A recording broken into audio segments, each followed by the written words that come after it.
Welcome back, everybody, to Two Crime Besties for another episode. We're delighted to have everyone back for another episode. And I'm just going to give you a little heads up really early on in the episode. If you're not watching this on Spotify or YouTube, preferably Spotify for our numbers, go ahead and do so because Meg has actually done something that's like a little out of character for her, but she's made us dress up for this episode. I didn't make it. Yes, you did. Well, only because this is your go-to outfit for going to work. This is totally not my go-to outfit. Although, will I let you put that photo of me on social media? Yes, you will. So, up front, we're talking about Elizabeth Holmes today, which you would know from the episode title. She was the CEO of Theranos. We'll get to everything about her in a minute.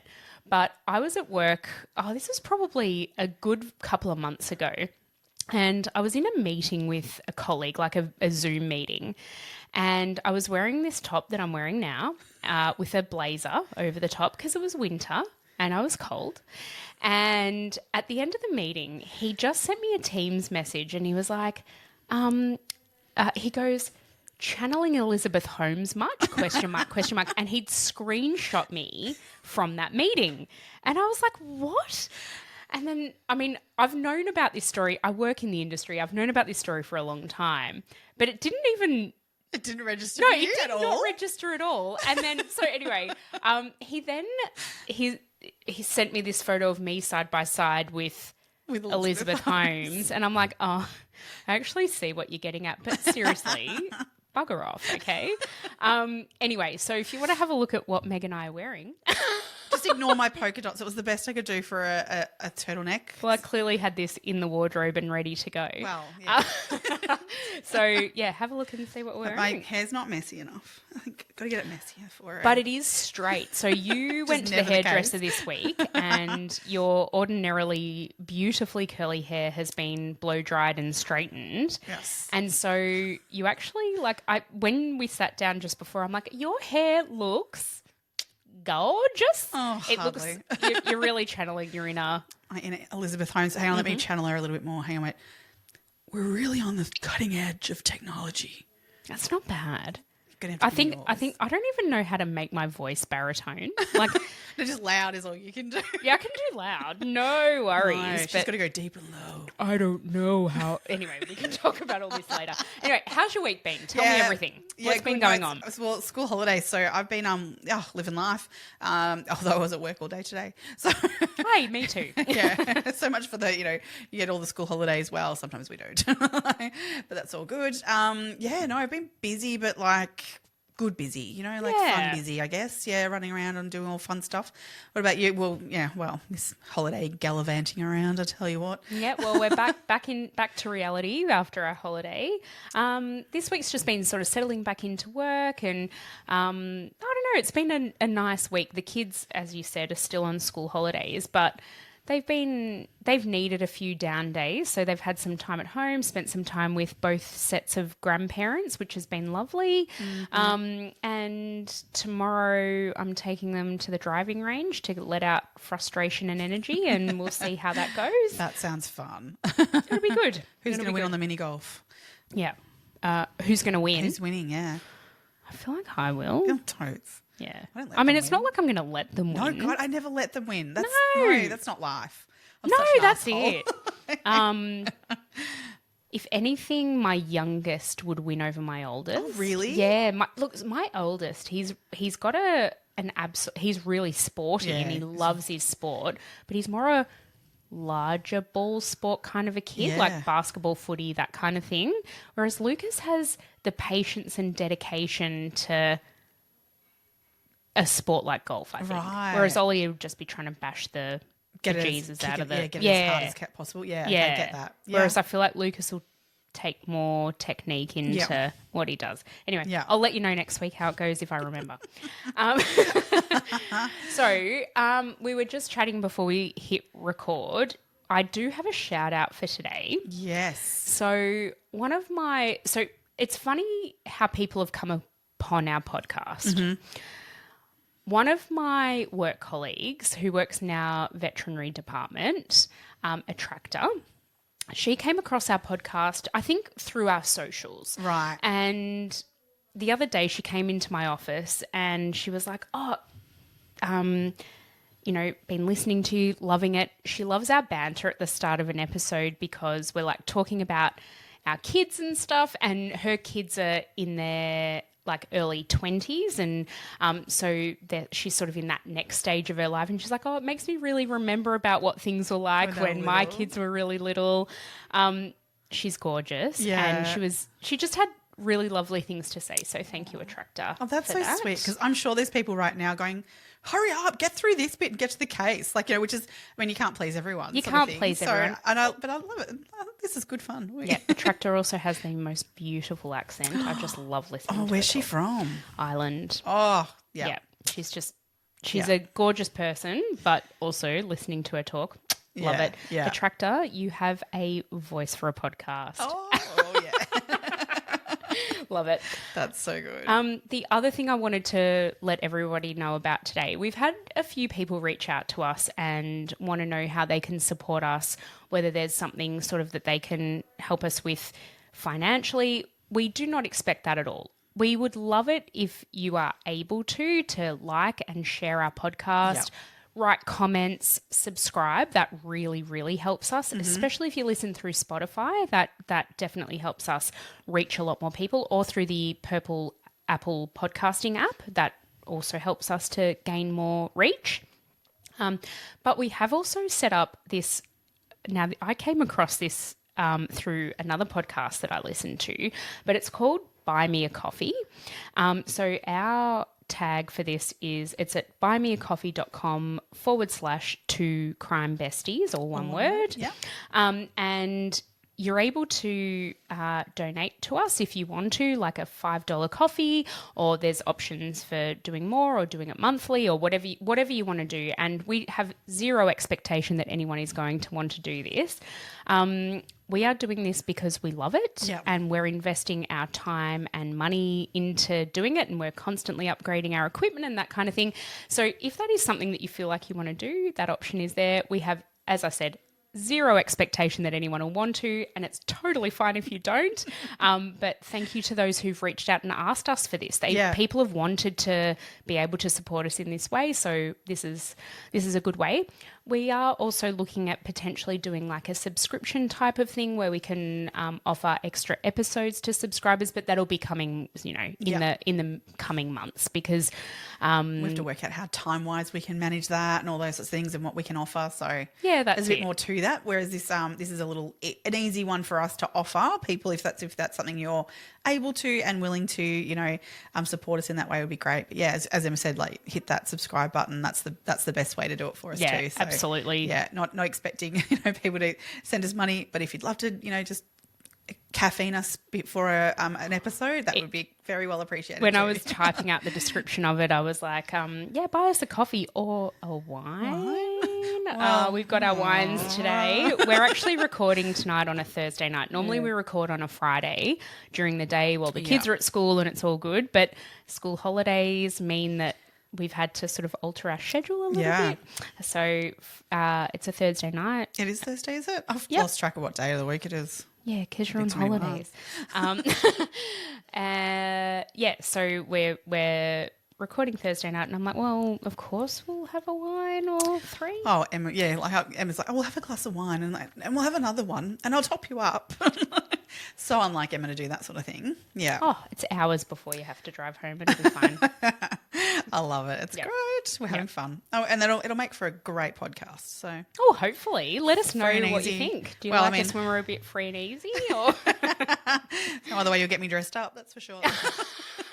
Oh, no. You brought your outfit. You brought your costume before we'd even had a wine. So don't even. Well, I'll admit to like people out there who can see Emma right now and can see the nice turtleneck, and she gets her gold chain out too. So when I saw that outfit that very same morning as your colleague, I didn't think Elizabeth Holmes at the time because I actually didn't know the Elizabeth Holmes story. I actually thought The Rock. But anyway.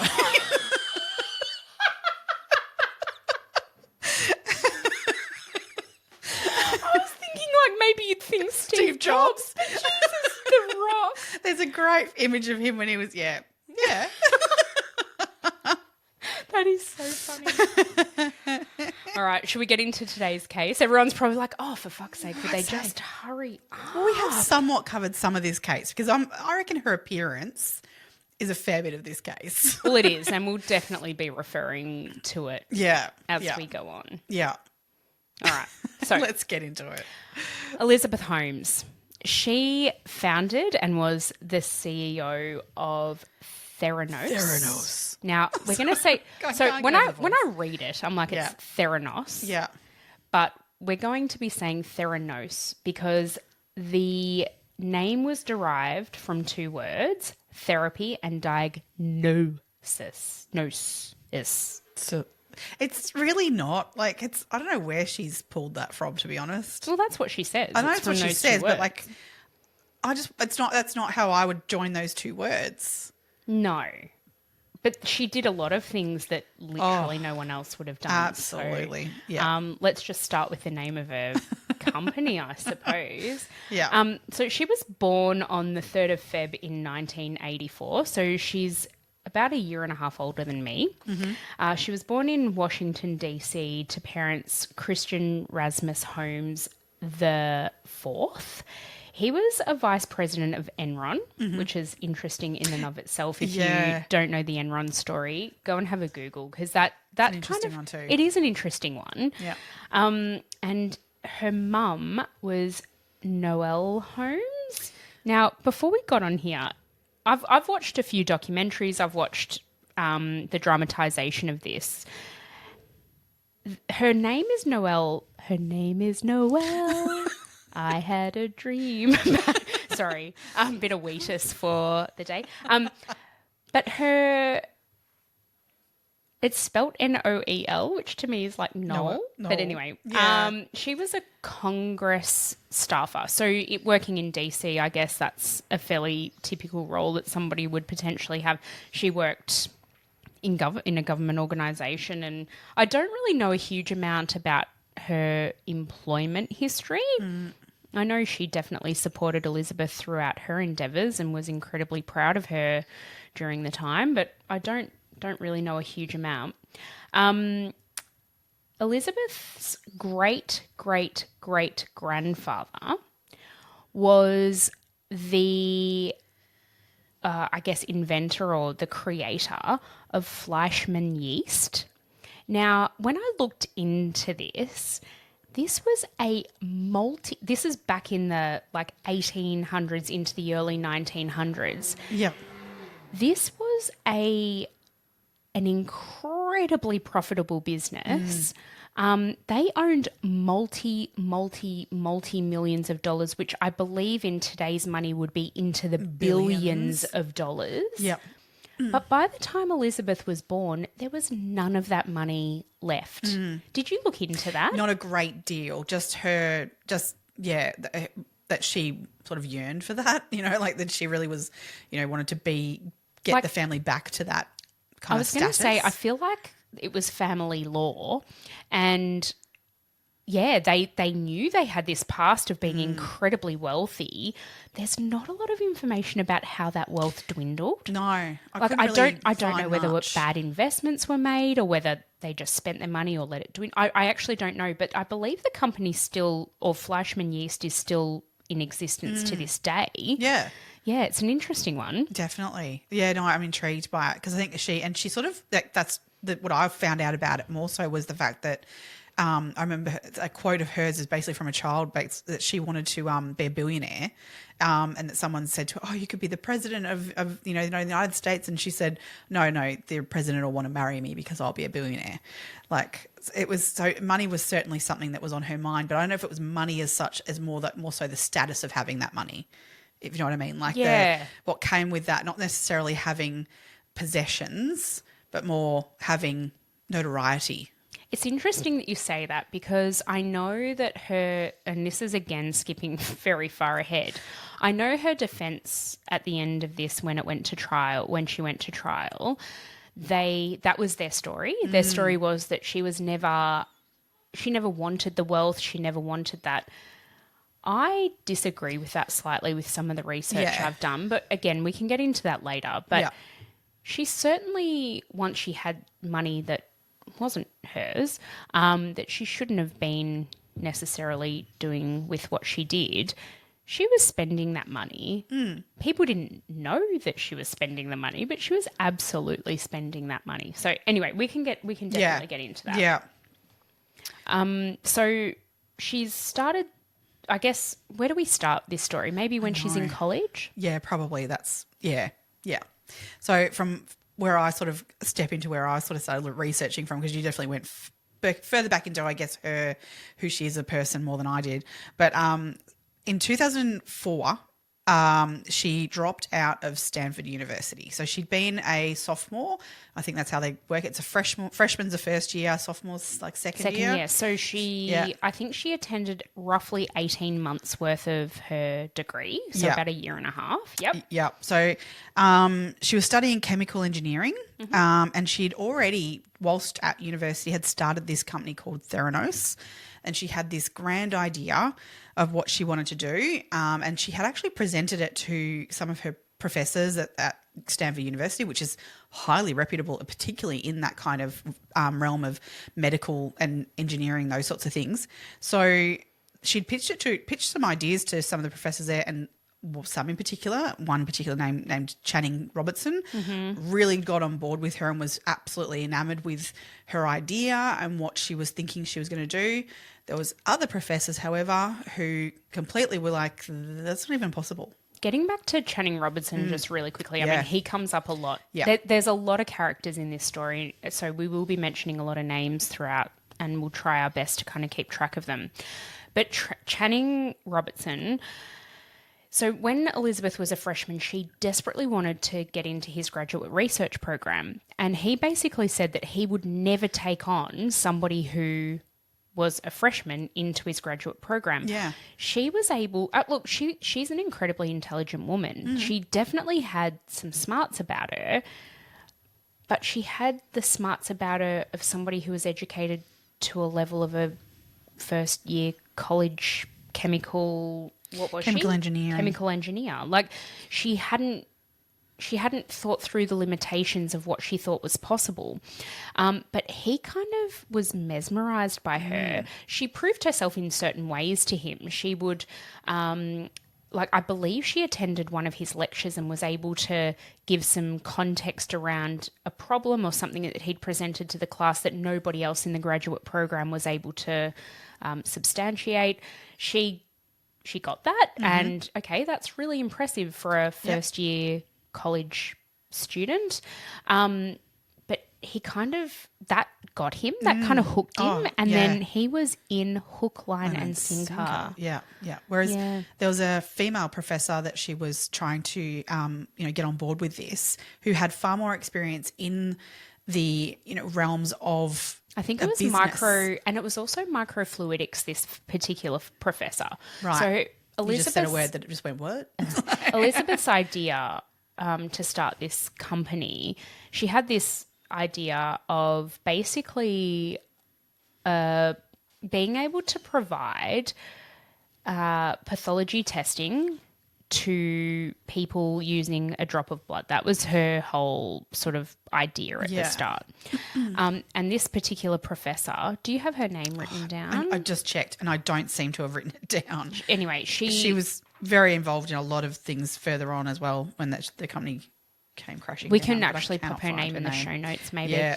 But she also, she basically said to Elizabeth at the time, yep, love the idea. It's really great and I like the way you've thought this through. But currently, with the current technology that we've got, it's actually impossible, because Elizabeth's idea was to be able to run several hundred assays on a drop of blood in a point-of-care testing device. And that's just not something that the technology had at that point developed to be able to do. Elizabeth didn't give a shit. No. And she started pursuing so she was based at Stanford University, which is in Palo Alto in America. This is in the absolute heart of Silicon Valley. Now, we're talking around the time that we've had the success stories of people like Steve Jobs, Mark Zuckerberg. We've had Bill Gates come through the ranks before her. They were all college dropouts. And she kind of hitched her wagon to that train. Yeah.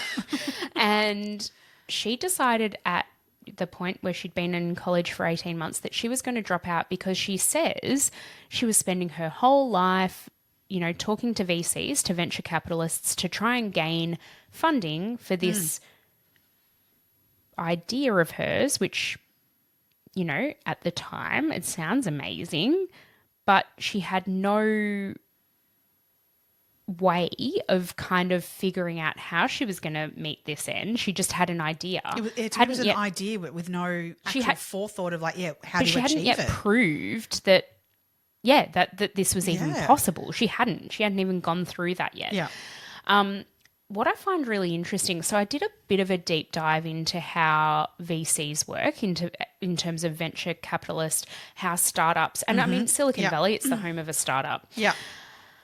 Generally speaking, what would happen was you would have an idea, you would have a proven idea, you would take that to venture capitalists. Venture capitalists would vet the entire thing. Yep. They would do risk assessments. They would figure out whether this is something that was viable and something that they could potentially invest into and decide yay or nay whether we're going to put our money into this. A good example is Uber. Yes. So Uber was... somebody had this idea, they've gone to certain venture capitalists, some of them went, oh no, God no, we're not doing that. One of his very best mates did, Gary Vee. Exactly. Very famously said no. Unfortunately, he just didn't have the liquid at the time to be able to invest. And also, I think they hadn't necessarily proven the idea. They went back, they reworked it, they've gone to other VCs and they've gained the capital that they needed in order to, because a startup in this sense costs multi-millions, sometimes into the billions of dollars. Yes. So the difference with Elizabeth was, so she was connected to some very influential people and influential families, just by nature of her parents and their roles and responsibilities in their jobs, and also because of certain family connections that they had. It's not what you know, it's who you know. In this case, for sure. Yeah, yeah. But she ended up, the funny thing with her was that she actually got, it wasn't VCs that invested, it was individuals and private family estates that were investing. Yeah. So in a typical VC venture, they would be looking at financial records, they would need proven data, but she kind of talked people into giving her like a lot of money. And I'm not talking like random people. I'm talking incredibly influential people by the likes of Rupert Murdoch. 125 million he invested. Yep. The Walmart, the family, they invested, I think, about 100 million, was it? Million. 150. There you go. Yep. The DeVos family. Was they that invested another 100 million? Yep. Yeah. Massive this isn't money. Little money, like $100 million. And this was out of their private equity. Like this wasn't through their businesses. This was private money that they were investing into her. They drank the Kool-Aid. Oh, big time. Yeah. And I was talking to some people that I knew that work more in that sort of corporate world than I do, that look at, investments in startups and things like that around this. And there is a level of you've got to fake it till you make it.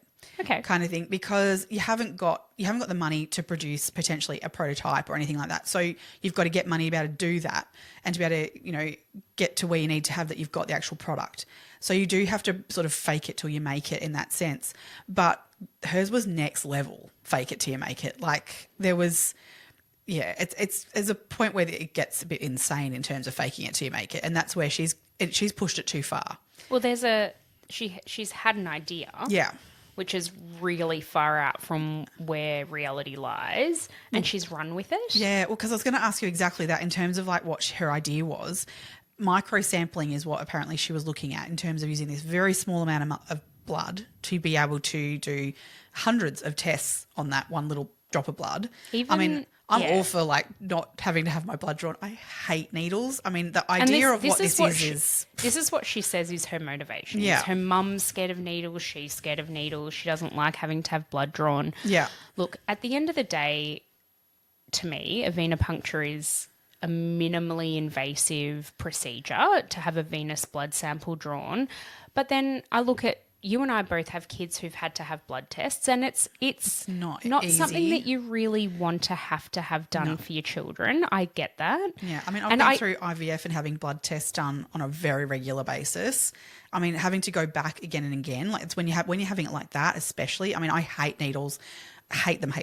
And so the thought of even just having one blood test, let alone having one every couple of days, was horrific. So the thought of like being able to get that same information from a prick on your finger rather than having to, go through the vein every time, which, I mean, trying to find a vein on me is not easy. So it's never fun. I pass out regularly doing that sort of thing. So, and I mean, it'd be amazing. You're not, like, as in a lot of people have that same experience as you. Yeah. So I'm a medical scientist by trade. I work in pathology. And so this is like this is why this case is just so interesting to me, because I kind of get it a little bit. And look, there are point of care testing devices that are in hospitals, even vet clinics, like for animals, there are point of care testing devices. And generally speaking, you would still need a venous or arterial draw depending on what you're looking at. So you'd need blood taken out of the vein or taken out of the artery. Because is it different? Can you get different kind of blood from a finger prick to what you get out of the vein? Absolutely. Yeah, that's what my other question was, like, what's the difference? So the other thing is how you collect that sample. Yeah. So when you go to and go and have a pathology test done, generally speaking, you may be, for a very standard set of tests, you're probably collecting about 12 mils of blood. It's not a lot. When you consider the volume of blood in your body, which is 5 litres odd for an adult, and so it's an incredibly small amount of blood that is actually being taken. Yeah. Pretty much 12 mils of blood will cover, a really wide variety of general tests for most people, and general screening sort of things. It'll probably be collected among 2 different types of tubes that have different additives in them. Right. And those additives preserve the blood and enable the laboratory to look for different things in that blood. Yeah. So the thing with doing a finger prick is that, well, in this case, for these Edison machines that Elizabeth ended up, I say creating in inverted commas, what they were doing was essentially putting the blood straight from the finger prick into a cartridge and inserting that cartridge into the Edison. Yeah. Now, that's not taking into account any anticoagulant that probably needs to be there. Yeah. We don't know that the sample... So when blood is a living tissue, and you can very easily damage that tissue by, like, even... blood glucose monitors for diabetics, for example. Yep. If you squeeze too hard, you're going to actually break all of those red blood cells, and that can actually alter results. That can change things around. Yeah. And so that's kind of like what was going on here. I mean, I could talk about this for hours and we still wouldn't even get to the bottom of it. But basically, let's just cut it out. The collection of the samples was an issue. Yep. The introduction of the sample to the cartridge was an issue. And then the actual tech behind it was an issue. So there are point of care testing devices, as I was saying, that can be in emergency departments and that kind of thing. Basically, those chemistries, you'll have a cartridge, you'll take a venous draw, you will insert, mostly speaking, there are certain ones that we can do by a finger prick. If you think about the little blood glucose monitors for diabetics, they're great. If you want an incredibly accurate result, you wouldn't be using that. To monitor over time, that's absolutely fine. Yeah. And you would know if you've got a really high reading or a really low reading. Yeah. But if you wanted a fully accurate result, you would go and have a blood test, a venous draw at a laboratory to be 100% sure. That goes for any point of care testing. If, say, for example, you get a result that might like the patient is potentially presenting with a certain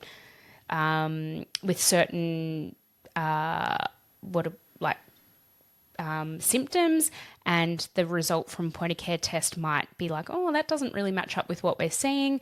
You would actually then go and probably send a full venous draw to the laboratory to confirm, because you never know. A sample can be hemolyzed, so as in like blood cells can be damaged during that process. Yeah.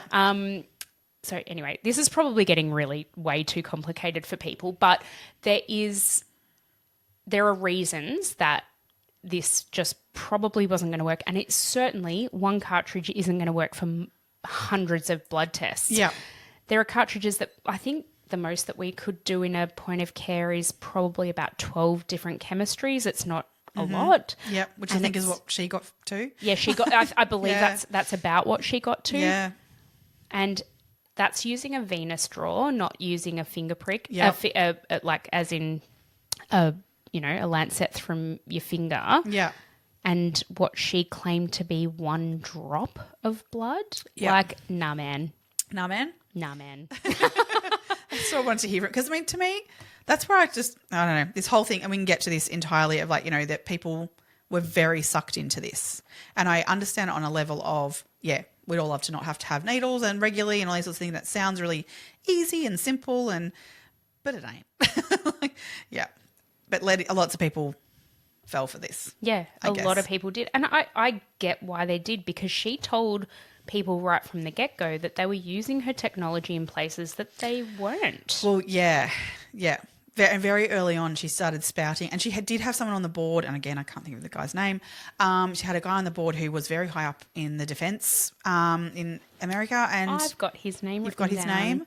So she had Jim Mattis. He it. was a 4-star general.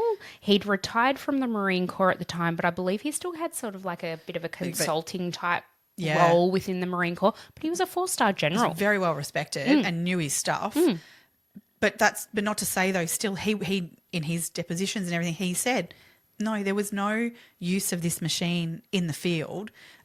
He was in talks with people at various times of like, well, yeah, when we get the machine working, that it could be used like that. But she was telling people it was in helicopters, it was out on the field being used currently, it was out there being used, and it was not. No. Never. Literally never. Never. No. Well, because they actually literally couldn't get it working. Yeah. But anyway. Even his profile on the website for Theranos had him written as, had a quote from him saying that it was out in the field and stuff almost. Like, and you go, well, why didn't he say something and say that that's not accurate? Or did he not check? He wouldn't have checked, no. Because all of the dudes on the board were all dudes. Old white dudes. Old rich white dudes. Yeah. Funny that. We'll get to that. Yeah. Yeah. So Elizabeth, I mean, this is going back, I'm just going to go back a tiny, tiny little bit here. When she was at high school, she was interested in computer programming, and she actually started her first business in high school, and she sold a C++ compiler to a couple of Chinese universities. What's that? I don't know, mate. You'd actually have to ask my husband, but I think it's got something to do with like putting code together. Okay. I really don't know. Nerd stuff. Peter, you're going to hate this, but I'm sorry. Yeah, so she was quite entrepreneurial right from the get-go, and she was, as I said before, she was intelligent. Yeah. But I think she overly, like she really thought she was a lot better than what she was. In 2002, that's when she started at Stanford, and she was, doing her chemical engineering. And she did an internship at the Genome Institute of Singapore in her freshman year. Mm-hmm. I think while she was in high school, was it when she was in high school that she went and did that immersion Chinese language? So she was very keen in learning Mandarin. Yeah. And she went and did an immersion program in Beijing. But that was through the university still too. It was like a freshman university. It was pre her entering the university, but she'd already been accepted. Okay. And so it was, I get the vibe that maybe that was one of her subjects, that she was very good at was Mandarin, and so this was an immersion program she could go and access. So apparently to get into that immersion program, generally speaking, it was students who'd already been at the university for a few years and whatnot. Right. But so initially she was denied entering into the program, but then she phoned the faculty or whatever and spoke to them in Mandarin, and they were like, oh, this is actually quite impressive. Fine, you can go. See, again, though, it's her like jumping ahead of herself. Like, there's a reason maybe why they were expecting her to be older, which, we'll get to it. Yeah. So when she was in China on this immersion program, who did she meet there, Meg? Sunny Belwani. Sorry, mate. Sorry, mate. Sunny Belwani. Yes. Ramesh, a.k.a. Sunny Belwani. Now, he was 19, 19 years her senior. Yeah. And he was enrolled in the program too because he wanted to learn more Mandarin, because he decided that he thought Mandarin was the up-and-coming trade language and something that he wanted to know. In the preceding years to this, he'd actually sold his software business for, was it 40 million US dollars? Yep. So he'd done very well. Like, good on him.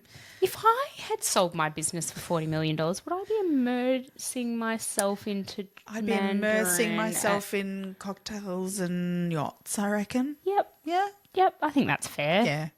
Could I join you? Yeah. Great, cool, thank you.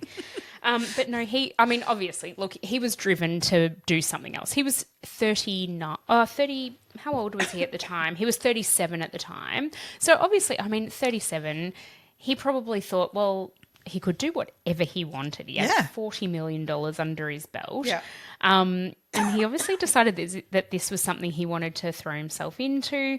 And at that program, that's where he met Elizabeth. I believe they met in the dorm room, and they hit it off straight away. He was really impressed by her. She was so awkward, I think, in those years particularly. She was a very unusual person. So, to find then someone that she felt was an equal and was, good conversation. He was enamoured by her. Like so many men. A lot of men.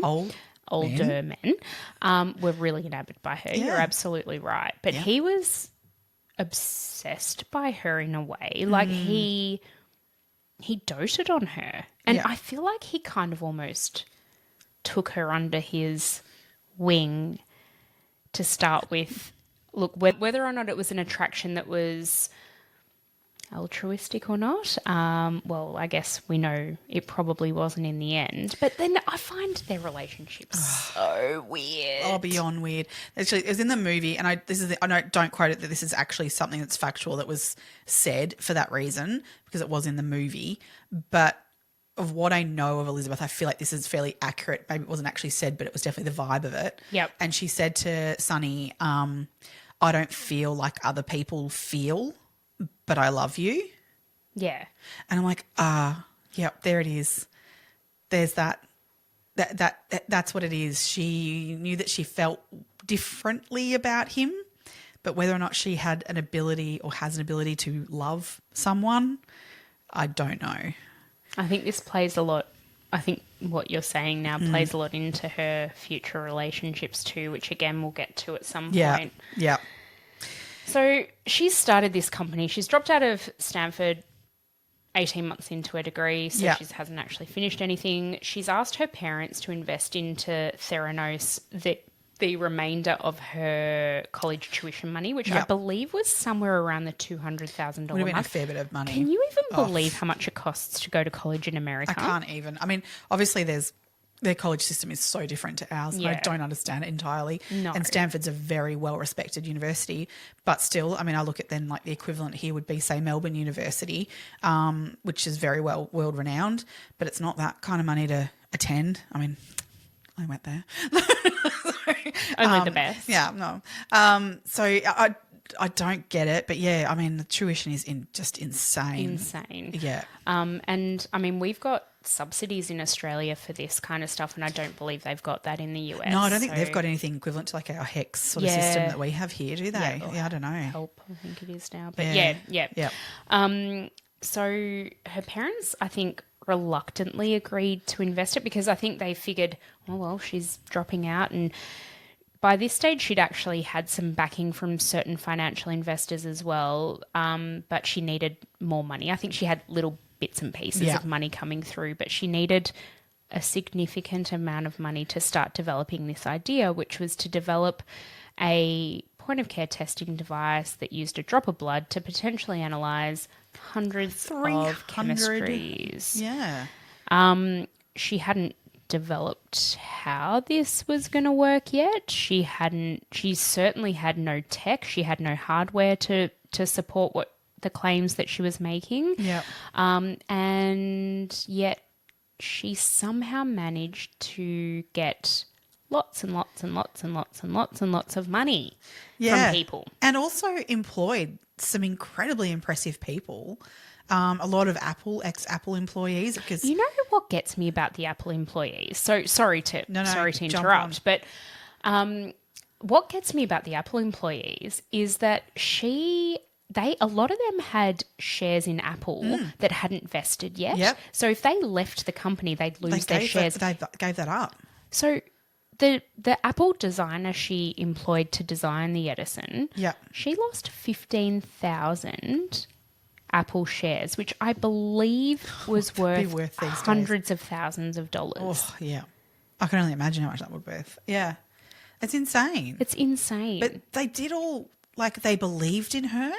But who vetted it? Who went, okay, yeah, great idea. Like, I see it and I'll go, yep, this is amazing. Her idea was to bring healthcare to the everyman, in a country where healthcare is inaccessible to certain people. Her whole thing was this is going to be a cheap and easy way for people to access, and it was more about preventative diagnostics because she used this story about her uncle who had cancer, but he didn't find out until it was too late. Was that a legit died. story? I believe so. I think that actually happened. Yeah. I think that with him that did happen, but it wasn't because of late diagnosis. I think he legitimately died of cancer. Yeah. But yeah, she fooled people and everyone drank the Kool-Aid. Now let's talk about her voice just real quick. Yep. So there are early interviews with her from when she was in college, and she sort of started having this idea and people were sort of starting to listen, and she's got a very normal voice, like yours or mine. Probably not as loud as mine. Maybe not as loud as yours. Yeah, maybe not mine. But she had this very natural female voice. Yeah. All of a sudden, she starts this Theranos, and she's all of a sudden got a baritone. Seriously. Yeah. This baritone voice. And employees of hers have come out since saying, yeah, she had this voice and everyone sort of commented on it. It was something really notable about her. But there'd come a Christmas party or something where she'd have a few bevies and her natural voice would kind of swing in. And she'd catch herself and she'd be like, oh, my God. Well, oh, my God.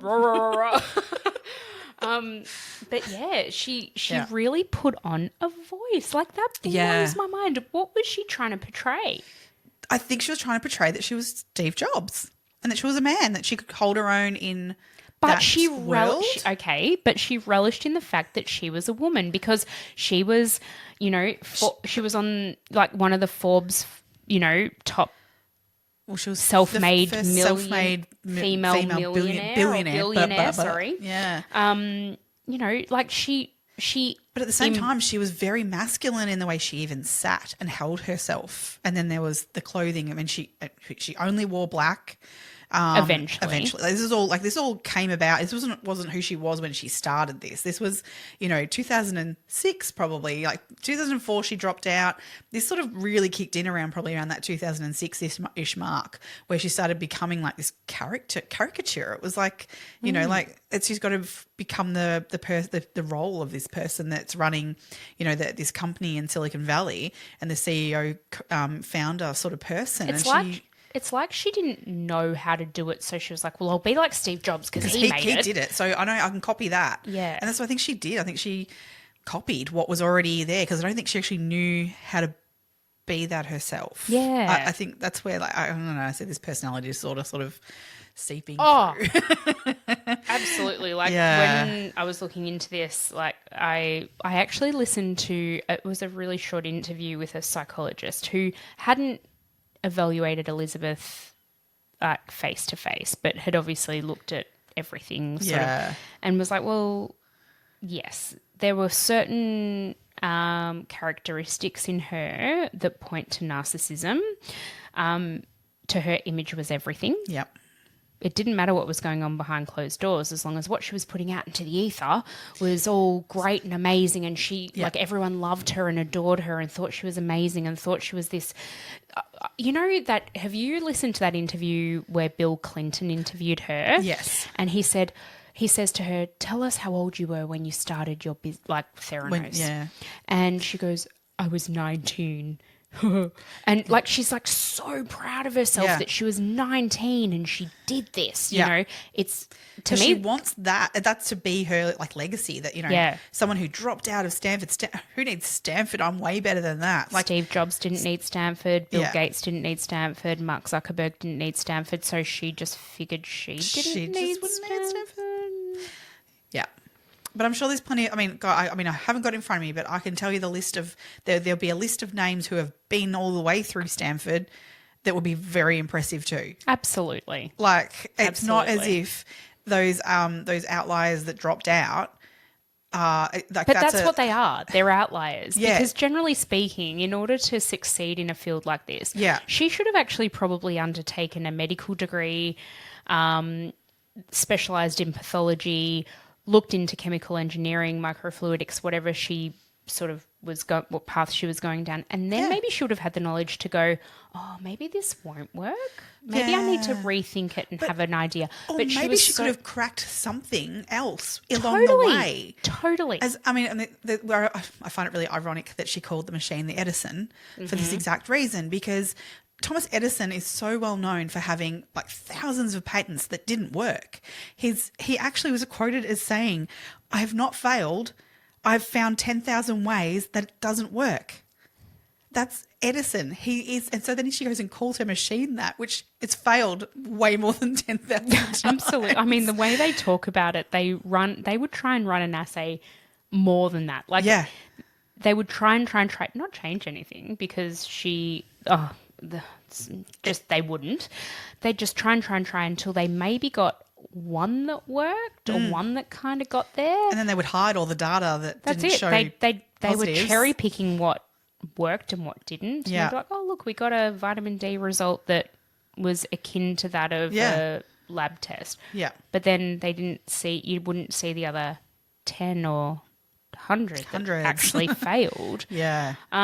So in terms of her narcissism image, she thought everyone was conspiring against her and would bring litigation upon those who would actually speak the paranoid, truth. In terms of her security around her and everything like that. That she had the lawyer that she brought on board. I mean, he's represented Harvey Weinstein. That's gross. Oh God, the fact just that disgusting. A woman. I mean, I guess back in the day, that would have been after. No, I think it was before. No, he would have already done that. Yeah, right. Yeah. So Boys was his surname. I can't remember his first name.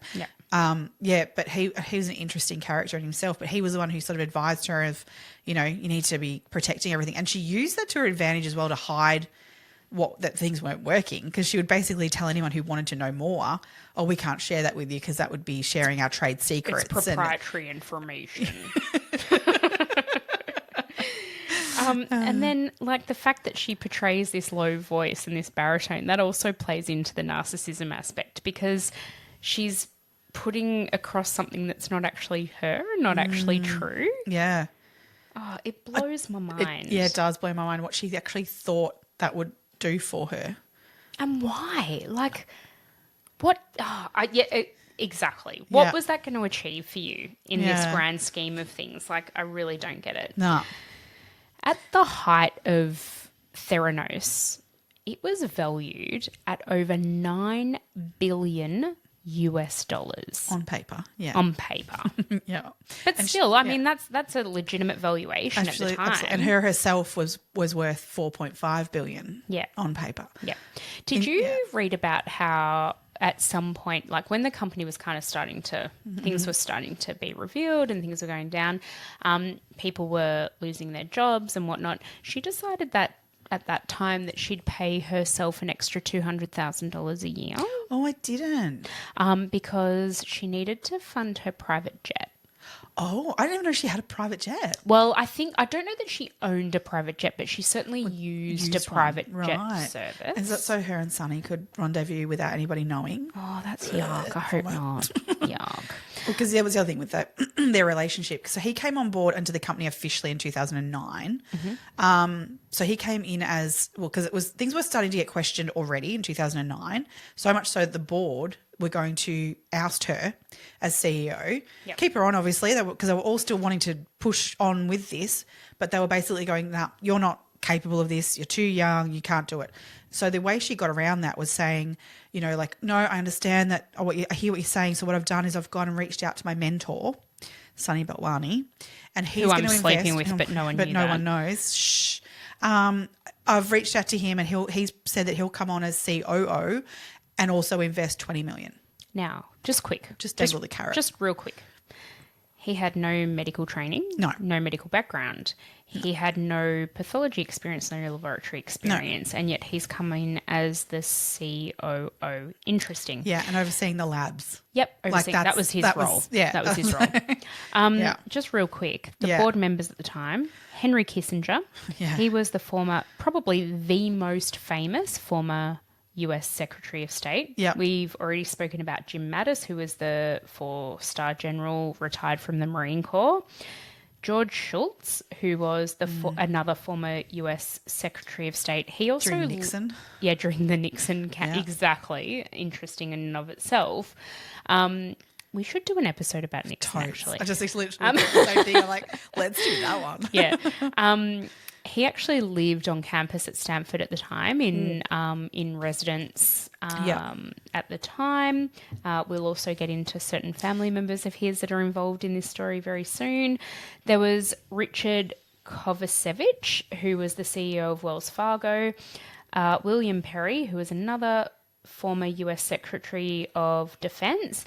And they also had William Foege, I think his name is pronounced. Yes. It's Foege, and he was actually a former director of the CDC. Yes. So the Centers for Disease Control in the US. So he had a much more complex knowledge in terms of, I guess, process in terms of medical things, and yet he also never questioned. Yeah, he was probably the closest to having any medical knowledge. Yeah. Whereas the rest of them, you would say, they don't really know what's going on here. But also didn't really question any. Like Elizabeth, it's like Elizabeth would just say to them, no, this is what's going on. And they'd be like, oh, okay, cool. Let's keep going with that then. They were enamored with her. It's like they'd never seen a beautiful female also be intelligent. Is that what it is? I don't know. I don't know what it is. Is that what it is? Because what else was going on with these blokes who were just like blindly? I mean, I think there's a certain, like, she obviously had an incredible amount of self-confidence, and so does that attract people? Does that attract white old men? Narcissism, a lot of like what the basis of narcissism is a lack of confidence. So ultimately, but that is true. Yeah. At the end of the day, it was all a facade. Absolutely a facade.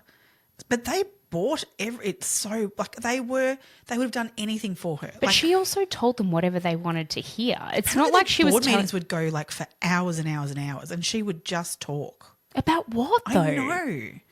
Like, I mean, I think it was might have been Henry Kissinger I saw interviewed around, and he was saying about the board meetings that he's like, this should be a human rights violation making us sit through this. And it was her just talking and talking and talking. And she would talk off on topics like, whereas they, instead of talking about, like how are we getting over this issue that we can't get the Edison machine working, it had become about what are we going to put on the website about this topic. Or which videographer are we going to use to do our ad campaign? Yeah. So I guess it was all about the fact that she was just talking around the actual issues. It's all what they're putting out there. Yeah. it just blows my mind. Like, why rich old white dudes just fell for everything she ever said. And they did, because I was going to say something horrible then. She what? Yeah, that's totally uncool. Oh, because there was another clip of her where she ended up lobbying the Arizona, I don't know what you call it, like government. She wanted to change the law so that people could request their own tests for blood tests, things, rather than waiting for a doctor referral prescription to have these tests, which I'd love to hear your perspective on that and whether or not it's actually, I have some concerns because as a layperson, I wouldn't know what I can go and, test my, vitamin C levels, but I wouldn't know what I was looking at when I got it back, You wouldn't be testing your vitamin C levels, but anyway, go on. See, again, I don't know what I'm asking for. So, but I don't know how to interpret them, and I don't know what I would be asking for, like kind of thing. So I don't. And then what do you do with the information if you don't have a medical knowledge? I fully agree with that. There are companies around the world where you can jump online and they will allow you to order tests through legitimate pathology laboratories, and you can then get the results through those third parties essentially. Generally speaking, they will have a medical practitioner attached to them to view those results. But at the end of the day, as a layperson, you're still getting your results with not a huge amount of context and not a huge amount of advice around them. I don't think the other it's side right. of it, I sort of look at is like, because you can just Google, oh my God, my vitamin D level's low. What do I do? Okay, vitamin D is probably a little more innocuous. Well, can God, be, but cannot be honestly, too. there's so much nuance in this. But that's the thing, it's the individual, because, knowing like what my result will be on something compared to someone else's, what might be concerning for you might not be concerning for me, like kind of stuff. And there's still it can interpretation. Be contextual. Absolutely. There's also interpretation within reference ranges as well. So you might get something and you're like, oh yeah, that's within the reference range and it's all green and you know these pretty graphs that these companies produce. And you can be like, oh, okay, everything's cool. But you might be slowly declining over time or slowly increasing over time. It still might be within the reference range. But without expert interpretation of those results, you don't actually know what's actually going on or what might be happening. Yeah. So at some point, Elizabeth and Sunny have decided that they're going to engage with a company to basically get their machines out there. Now, at this point in time, their tech didn't work. They needed more capital. They were bleeding money. Like they were literally I think each cartridge was costing them something like $250. So I think around this time, the company was actually bleeding between $1 and $2 million a week. Yep. And they had 15 million in the bank. So basically they were months away from being bankrupt. Okay. And that was when they were like, we need to find more investors. Yep. Yeah. So they went to a few major companies within the US. So they've looked at Walgreens, which is a pharmacy kind of chain, CVS, which is another. So I believe Walgreens and CVS are the two major pharmacy chains within the US. And then they also went to Safeway, which is like a supermarket chain in the US. And they've basically pitted those three companies against one another just to going try back and slightly, I think prior to that, they'd actually approached places like Pfizer and other like more medical places absolutely. who had just gone, nah. They went to most of the major pharmaceutical companies to be like, we invest in us, this is amazing. And they all sort of vetted it and went, oh no, we do not want a bar of this. This is nowhere near the point where we would start investing in this technology. So that's where she's pivoted and gone retail. Yep. So I mean, she's then promoting. Yeah, I get that. But she's then promoting this wellness model as well. So she's like, this is where her uncle's experience comes into it, and she's obviously using that for her gain. But she's basically saying, well, imagine if we could. I've actually written down one of her quotes about this, but it's like she wants to. It's not the Yoda quote, is it? Sorry, not a quote about Yoda.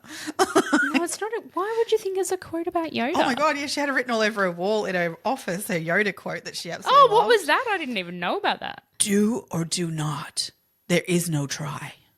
Yoda. Oh, I didn't even know that. What a weirdo. Oh, yeah. She loved a bit of Star Wars. We don't know anyone else who likes Star Wars. Nah, thankfully. Nah. No, her.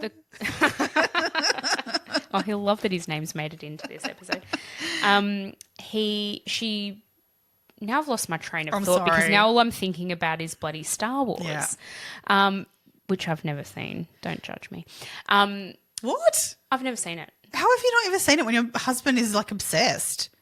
I'm just not that into it. You've got a full life-size R2-D2 that wanders around your house. And you've never seen it. Mm-mm. We're changing this. Well, Peter's tried. I've been with him for more than half of my life. I get this. That floors me that he's never got you to watch it. I'm just not I interested. thought he'd be asking you to watch it for all sorts of No, man. No. Just not interested. Next dress up's Princess Leia, you know. Oh! Gross. Moving on. Let's. What were we talking about? We're talking about quotes. Yep. Sorry. I've completely lost my train of thought now, and my hair's looking very Elizabeth Holmes. Yeah. So anyway, she's basically trying to put these wellness centers into. Well, so what ended up? So in the end, she had CVS at the end of the day. CVS, Safeway, and Walgreens vying against one another. Even though, to be fair, I don't think any of them really were that into it. But then when they want someone else, that's right, they didn't want someone else getting into it. Yeah. And Walgreens actually hired a really prominent scientist, medical scientist. He was an ex-laboratory manager for Quest, which is one of the bigger, or in fact, I think they are the biggest pathology company in the US. And he came out to their site in Palo Alto, and he was like, right, need to see your laboratory. And they were like, oh, that'd be breaching secrecies. That's actually, yeah. And he's like, well, happy to sign an NDA, a non-disclosure agreement. They love those. They got everyone. Anyone who entered their bloody premises had to sign one of those. Employees, and they were like, until we've got a signed contract, you can't see it. And they then brought to the attention of Walgreens, they're like, well, we actually can't let him in our laboratory because he used to work for Quest, so he's probably going to give them our proprietary information, even though he had nothing to do with Quest. He was a consultant. He'd well and truly moved on from that. Yeah. He never got to see the laboratory and evaluate it. He never got to see the instrument and evaluate it. When they showed the Walgreens exec what was how the instrument worked, they actually fudged it. Oh yeah. So the exec gave their blood samples. They then went and ran them on a Siemens instrument, so a validated platform that they said they used to validate their own assays. So they would compare the results that came out of the Edison. This is what they said, that they'd compare the results that came out of the Edison, the results that came out of a Siemens instrument, which was FDA approved. Yeah. The Edison wasn't. And if those results matched, then obviously everything was all cool. They never got those results to match. So what they did when the Walgreens exec came in is they took their blood, they quickly run it down. Putting the little cartridge into the machine going, oh, we better leave it for an hour because it's got to do its thing now inside. Even though, the blood would have coagulated in that time and it wouldn't have worked. But anyway, that's a completely different story. But what they actually did was they ran that little sample down the hallway to the laboratory where they had a Siemens instrument set up. They ran a traditional assay and got a result, and they somehow they literally used to the machine. Well, they literally used an interface to show on the Edison machine a result that hadn't come from the Edison. Yep. And so they, the Walgreens exec were like, oh, hook, line and sinker, I'm in. This is great. And you know what? As a layperson, yeah, cool. When you don't know, the guy who was the consultant, he recommended staying well away from it. His recommendation was well and truly to the end of it. So much so that his wife even said to him, are you sure? Yeah. I feel like you've got this one wrong. Like you're going to eat shit basically when this comes out and this goes to every Walgreens in the States. This is actually going to might be your undoing. And he was like, no, I'm adamant. I can see this doesn't work. And that's the thing, I guess, with investing, like, you're taking a risk, and it's like, if I don't do this, Safeway are going to do it and we're going to miss out. Yeah. And I get that risk that you want to take. Yeah. But Jesus Christ, they were pushing the boundary in terms of lying about this thing. And like, to me, it seems from like what I've got from you, like in terms of what the understanding of it, just my own sort of knowledge enough to kind of go, this is bullshit. That surely they were clicking and going. But then I feel like that's easy to say now that we know. In hindsight, but maybe at the time. But to have a genuine expert with you sitting there going, no, this doesn't work because of this factor, this factor, this factor. Plus, they're not even showing it to you. Like he was reeling off so much information as to why this was not going to work. And then on top of that, they're not actually showing us their labs. They're not actually showing us the machine, and its workings. They wouldn't open it up and show what was going on inside.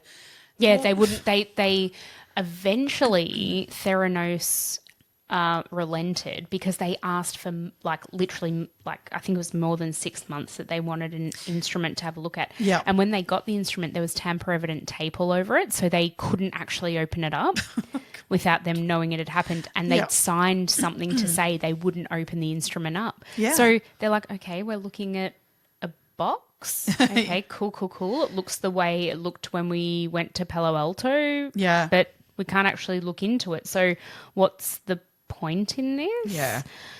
So what Walgreens did in good faith that this technology was going to work is they invested around $140 million, and I believe they piloted 40 sites across. Was that right? 41. 41 was it across 41 the wellness centers, but they only had Palo Alto and in Arizona. Yeah.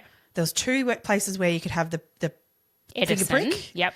And then there were the other the wellness centers were venous straws. Yep. Thanks. Yep. I don't know the language. Yeah. So but they had these wellness centers and the idea was that eventually all 82, I think, locations of Walgreens would have wellness centers and have Edisons on site being used, and that was the gradual rollout. The anticipation was that there'd be thousands of them throughout the States and they'd be within 5 miles of any American eventually. So as in over, I think that was like a 10-year. Yeah, Walgreens are on every bloody corner over there. Yeah. And I think that was the idea that literally anyone within 5 miles, pretty much, I think it was over 90% of the population within 5 miles of their house would have access to an Edison. Wow. Yep. Yeah. But so they only got to that many. But I mean, in that time, there was horrific things that occurred in terms of results. So I was looking at, I was just trying to find where I had my notes, where I wrote about it.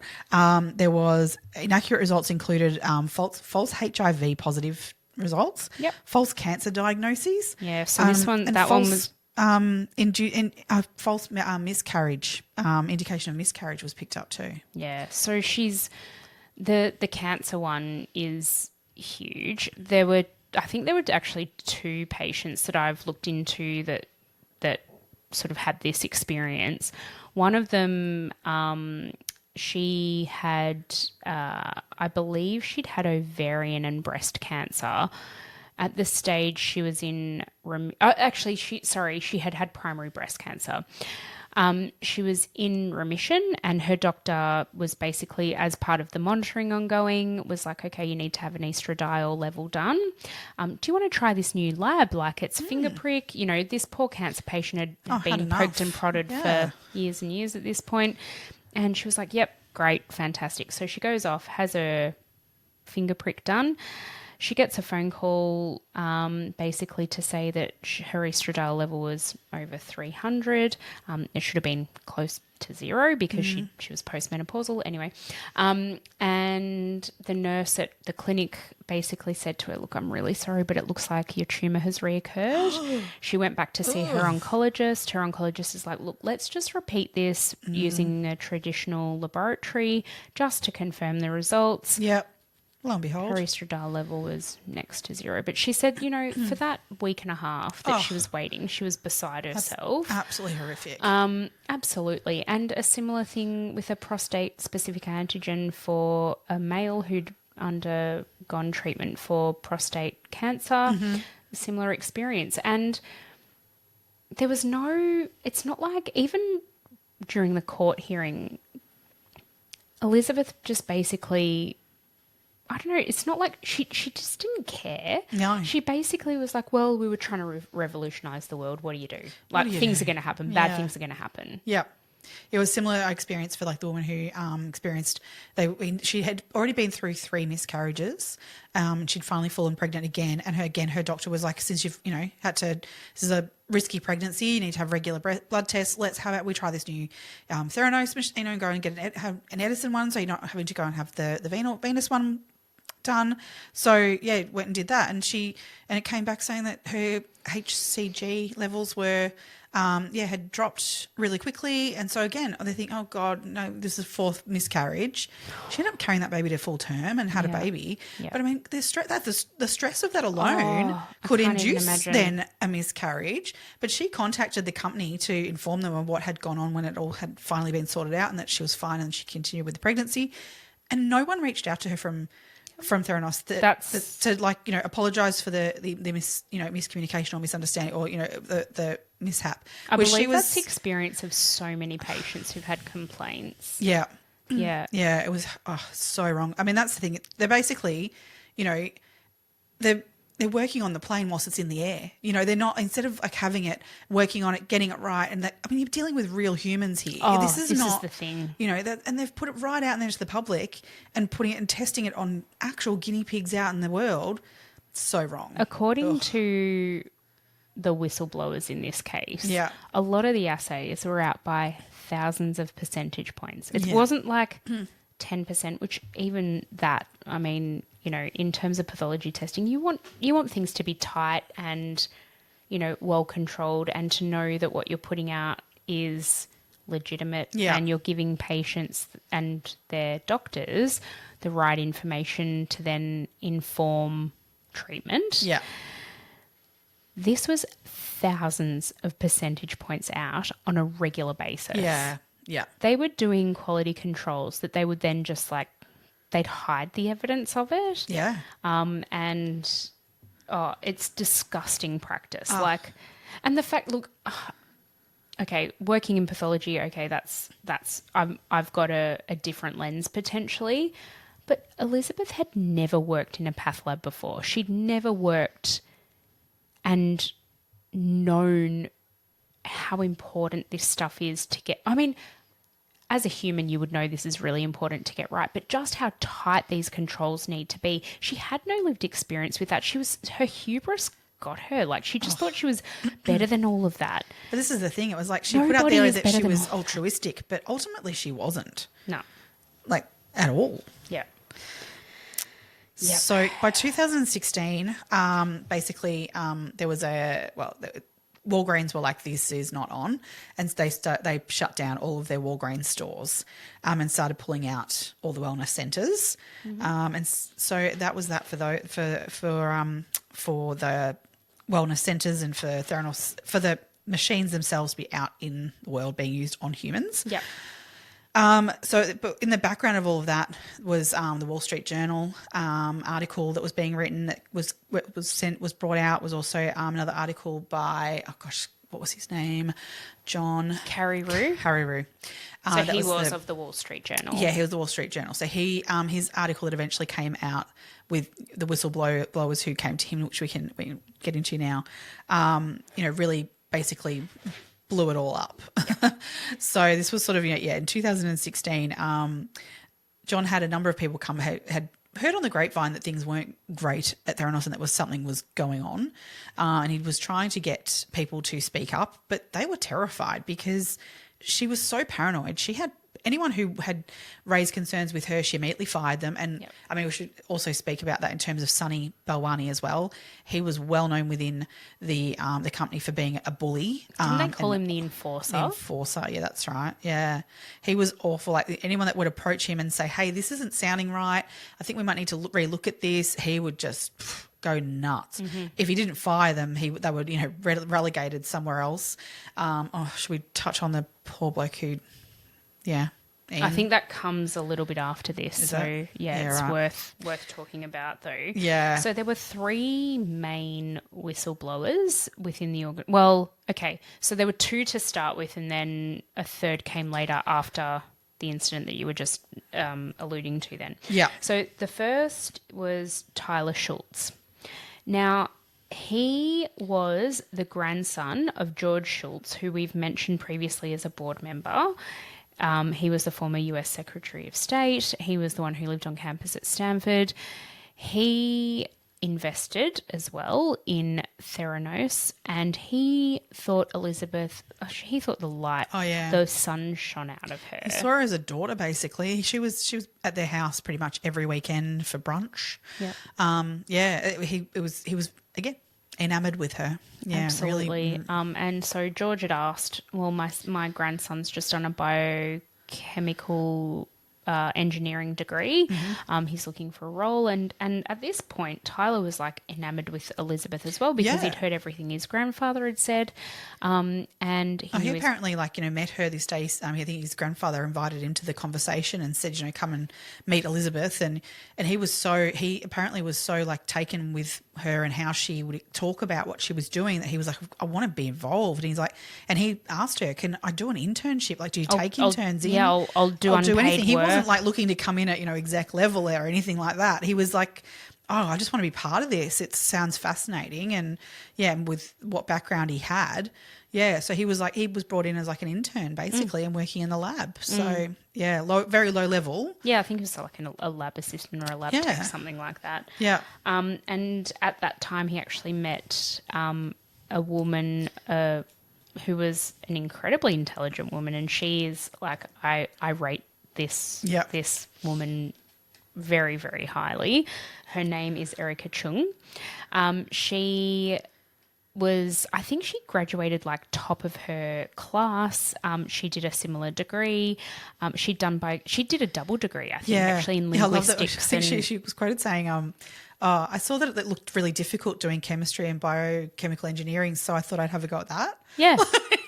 She's so intelligent and cool. She's really cool. But funnily enough, that's what she was drawn to, like Elizabeth on. She thought she was super cool and thought that she was so intelligent. But she also looked up to her as a female in the field, because it is, I guess, potentially, especially in Silicon Valley when you're looking at startups and that kind of thing. Yeah.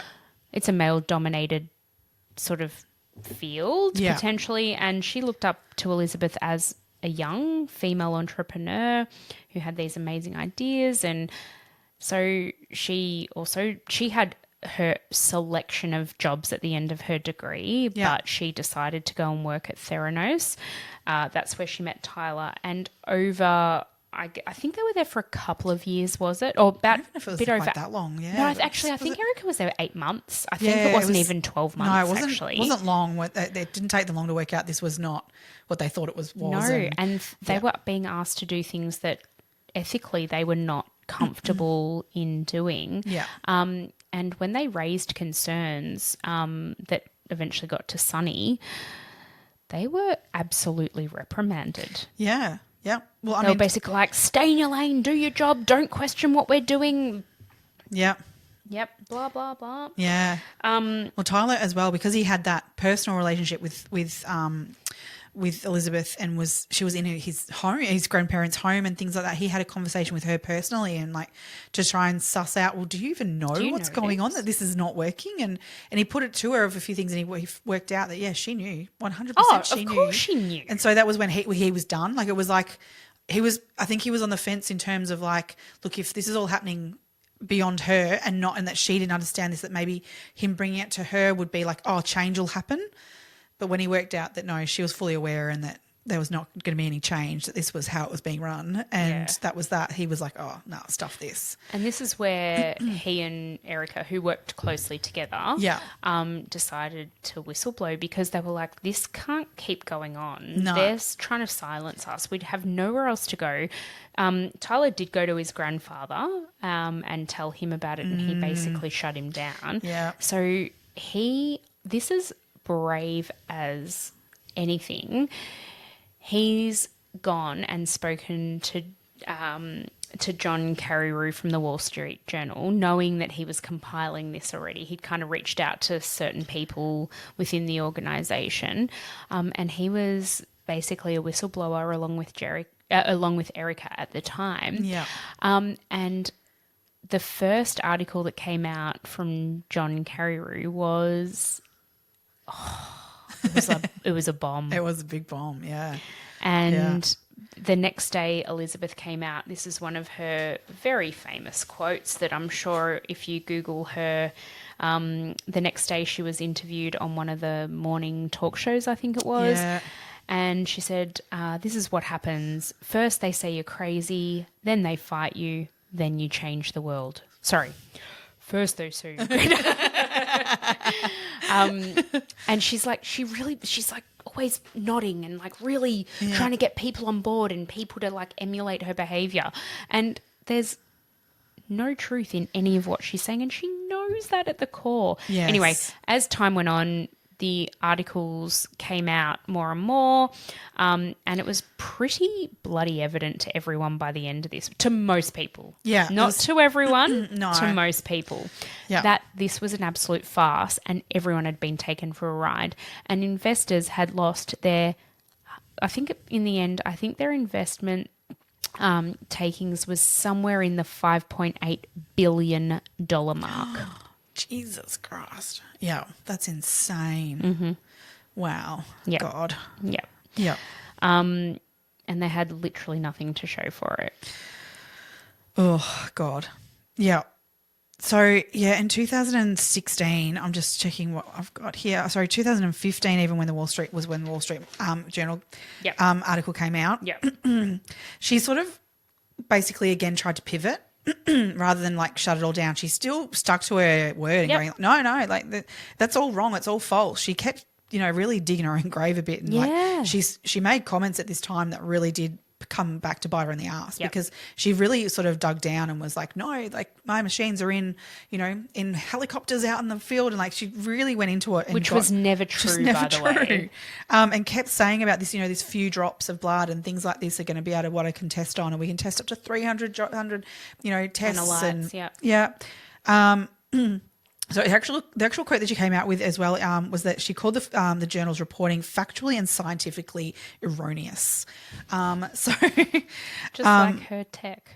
Yeah. But anyway, the next day she halted all blood collection vials for all the herpes tests due to pressures from the FDA because that was the only test they actually had FDA approval for. FDA approval for.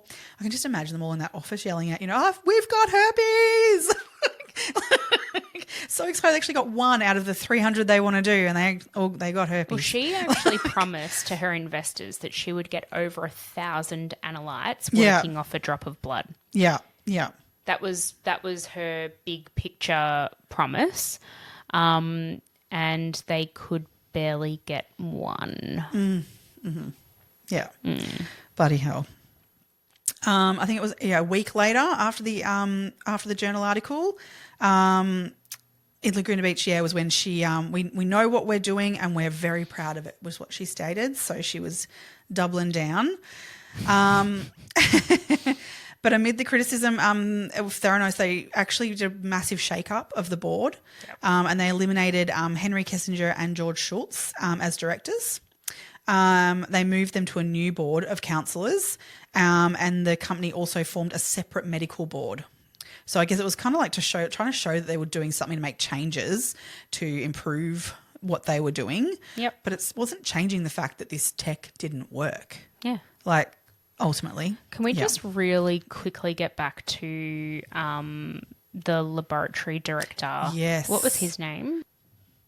I'm just looking it up. Yeah, Sorry. just to get it right. But anyway, he we'll talk about him. I'll get his name in a second. He basically knew that this wasn't going well. Yeah. At the start of his relationship with Theranos, he actually had quite a significant relationship with Elizabeth, and as time went on, that really became distant, and he never even got to see her. They basically left him in his laboratory, basically like forced him to stay down, you know, in the depths of the building, and work on the assays. And he had less and less contact with Elizabeth over time. And he ended up basically, I don't know, it got to the point where he said to Sonny, this isn't working. Like, we've got to look at something else. We've got to do this X, Y, Z. And Sonny's like, just get it working, blah, blah, blah. Well, he started telling them too that, there's people coming in the building. You are not to be seen because we don't want anyone coming and seeing that we're doing this. What we're doing in here isn't working. And so it became very obvious that to him that the execs were basically hiding what was happening. Because they knew it wasn't right. They knew it wasn't right, and they were hiding it. His name was Ian Gibbons. So when all this came out and investigations started happening around Theranos and what was actually going on, he was the chief scientist and laboratory director of Theranos, and he received a subpoena to basically testify as to just the truth. But in himself, he knew that the truth would go against Elizabeth, and he obviously still held some kind of respect for her. He also he really didn't want to lose his job. He was older. He'd survived cancer already and had some severe medical issues. So he was really concerned that he needed to work and earn money, as we all do. But if he went against if he basically went and did the right thing morally that he wanted to do and speak up and be honest, he would have lost his job. And that would have just destroyed him because he was passionate about what he was doing too. He was determined. He was someone that obviously he always said, we're going to get this. We're 10 years away. We're not 6 months away like Elizabeth keeps wanting us to be, but we're 10 years off. But I want to work this out and I'm going to get it. He was determined, but he sounded like an absolutely brilliant and beautiful, gentle man. Absolutely tragic though. Yeah, so the night before he was due to be deposed, he took an overdose of paracetamol along with a huge amount of alcohol. She'd been increasing his alcohol intake building up to this. He'd been drinking a lot more than usual. According to his wife. She found him. He ended up going to hospital, and I think 5 or 6. Oh, actually, sorry. It was 9 days later. He passed away. Elizabeth and Sonny were informed of his passing, and according to his wife, did nothing. They never rang. They never sent flowers. Nobody from Theranos, aside from his friends, attended the funeral. He was really well respected amongst his team, and I believe they all supported the family and did all the right things, but no one from the executive team at Theranos, and certainly not for Elizabeth or Sonny, even HR I don't think did anything. No. They basically sent an email to his wife the day after she informed them that he'd passed, saying that she needed to return any Theranos confidential information. Otherwise, they would sue her. Well, I know. Well, she went and delivered it to them. They didn't even come to the house and collect it for her in that scenario. When I heard all of that, I was like, that is utterly disgusting. Yeah.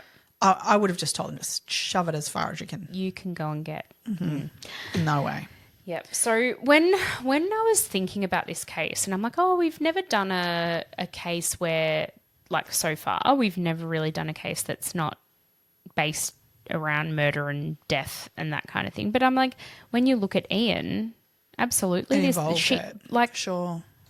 Elizabeth has blood on her hands. Well, she does, absolutely. And she could have had a whole lot more on her hands if she'd let these devices be used on even more people, to be honest. But, I mean, these results could have, these inaccurate results could have resulted in many people. And I guess we don't necessarily know, out of the 40 odd sites that were using these devices, like how many people did get inaccurate results were then enacted upon that we don't, okay, maybe there weren't, catastrophic outcomes, but, you just don't know. Yeah. Yeah. It could have ended really badly. I mean, thankfully, I don't think they were doing the tests they were able to achieve off what they were doing weren't going to cause, terrible outcomes, I guess, maybe.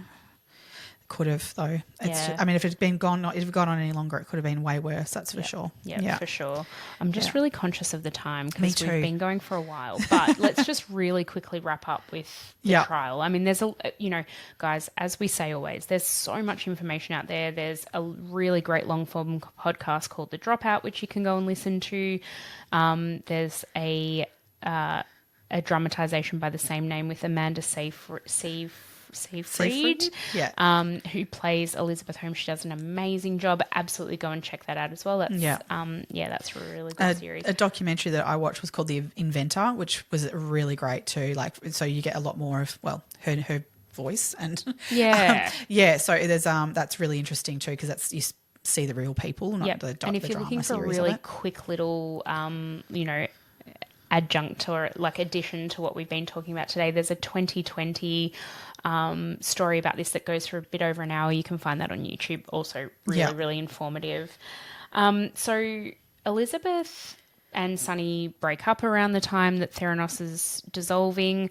Over the course of the next couple of years, when litigation is coming to light against Elizabeth and against Sonny and Theranos, I guess, it goes from being a $9 billion valued company over the course of the 10 years of that time to basically being worth zero. Literally nothing, literally a zero net worth, according to Forbes. Yeah, Forbes reevaluated it to zero. In that time, Elizabeth has established a relationship with a man named Billy Evans. He's a hotelier. Yeah. They have gone on to have 2 children. They have a son named William. Gorgeous name, love it. Then they have a daughter named Invicta. I-N-V. Yes. So we love a good spelling on this podcast. I-N-V-I-C-T-A. Invicta. Yeah. Let me find it because there's a meaning behind Invicta. Oh, is there? Of course there is. Let me just see if now, I can find just while you're finding that, I'm just going to mention the timing of her 2 pregnancies because I don't believe anything Elizabeth does is not calculated. Her first pregnancy was announced right before her trial. So she was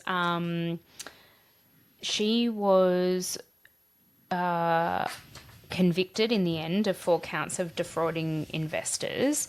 So her first pregnancy was announced just before she went to trial. Her second pregnancy was announced just before sentencing after she was convicted. So that's very interesting timing. Yeah. At her, have you got the... Oh, yes. So her second child, a girl named Invicta, which is Latin for invincible or unconquered. Yeah. Those poor kids. Those poor kids. Absolutely. Elizabeth being convicted, she was eventually sentenced to 11 and a quarter years, or I think it was like 137 months or something like that. 135 months. I actually looked her up on because you're actually going, there's a website you can go to. I saw that. So she's due to come out. It was July 2032 is her release date currently, but apparently that can keep getting chipped away at with good behaviour and all sorts of things. Yeah. She was really originally sentenced to 11 and a quarter years, 11 years, 3 months. That by the time even the sentencing came about, that had actually been reduced by almost 2 years to 9 years and 9.5 years or something because of good behaviour. Now, what I found interesting was she was sentenced to prison in a federal prison, and there is no opportunity in the States for parole in a federal prison. Right. So she won't get parole. She'll get out when she gets out, and that's it. But there is no opportunity there's no parole. No. So what about when, so she comes out? Can she own a company? Can she be a CEO? No, she's got a 10-year exclusion period. Right. That was part of her sentence. Even that doesn't seem enough. It doesn't. It really doesn't. No. Because like somebody like her who thinks she thinks she's amazing and she thinks she's got all these amazing ideas. I wonder whether she's just going to, I don't know, within 10 years try again or go through different avenues and try again. Well, she's such an interesting character. I mean, so Billy, her new partner, he's how many years younger than her? Like 10 years younger than her? Just under 10, I think, I'm fascinated by that, in that she's gone from Sunny, who was nearly 20 years older than her. She's like doing life backwards or something. I don't know. And now her new partner's 10 years younger than her. And she's, her demeanour is very different around him. I mean, I guess walking into the courtroom and stuff, she's like holding both of his, like holding her hands with his hand with both of her hands. And she's very sort of making herself really little. Yeah. And she's got her mum holding her and everyone's embracing her. It's like... It's a show. Absolutely, it's a show. Yeah. She has actively and knowingly deceived people in terms of money, healthcare. Yeah. Like, she deserves every month of the sentence she got. Yeah. Her defense, though, this is interesting. Yeah. Her defense basically was that she was under the coercive control of Sunny Balwani. Yes. And that she had no choice but to act the way she did because it was all Sunny's fault. He went to trial separately to her. Because that was all to separate the two of them in terms of the trials. Like, I don't know how much of her defence in terms of her actual trial was used. I think it was. But it was. It was, but it was also more so the beginning of this was to separate the two trials. Yeah. And that was, again, it was all tactical basically mean that her trial went first. She could bag him endlessly, and like he's then got to have his trial after the fact, still to go out like follow it all, which is horrific. But I mean, look, I don't think he's certainly got a role to play here. That's for damn sure. For sure. I don't think he's innocent by any means. No. But I don't think she's in any way innocent. I find it interesting that his sentence was greater than hers. Yes. So I believe the sentencing, the judge could have given them both a maximum of like 20. 14. Well, I think given precedent, Right. it was around 14 years. Okay. Elizabeth got the 11 and a quarter and Sunny actually 13. got 12 years and 11 months. Yeah. So he's not actually due for release until the 1st of April in 2034. Yeah, right. Yeah. Okay. So he's got a fair whack of time He's got a fair whack of time in there. Well, they've only both just really started their sentences, haven't they? Yeah, I mean, it's particularly with her holding off. She basically gave birth, I think, in the April. Yep. Then surrendered herself in the May of 2023. They've only just started to see their sentences, get started on it. So her little kids won't even know her by the time she comes out. I'm guessing they'll behind glass, basically, they'll see yeah, her, but that's no way. I mean, the trauma that will inflict on them, the ongoing effect of all this will be untold for many years, I think. Absolutely. But I'm sure it won't be the last we hear from her, I wouldn't think. I don't think so. No. Watch this space, I guess. We say that a lot, but it is true. Like, so much more can potentially come out. I think we'll leave it there. There is a lot to this story that we haven't been able to cover in this episode, and this is one of our longer episodes. So there is plenty more if you want to have a look. We'll put some links in our show notes, but please leave us comments about what you think. We're really keen to hear people's take on this because there are certainly people to this day who still support Elizabeth and think she's done all the right things and she was an innovator and she was taking risks and that's what we need to make progress. I don't see it that way, and I'm guessing you don't either. Nope. Okay. So look, just wrapping it up really, really quickly, thank you to everybody for joining. We really appreciate everybody listening, and we look forward to seeing you again next week. For sure. No more Elizabeth Holmes get up next week. No promises. You love this outfit. You're going to bring the voice in too? You know it. That sounds more rock, I reckon. All right. Stay curious, crime besties. See everyone. Bye.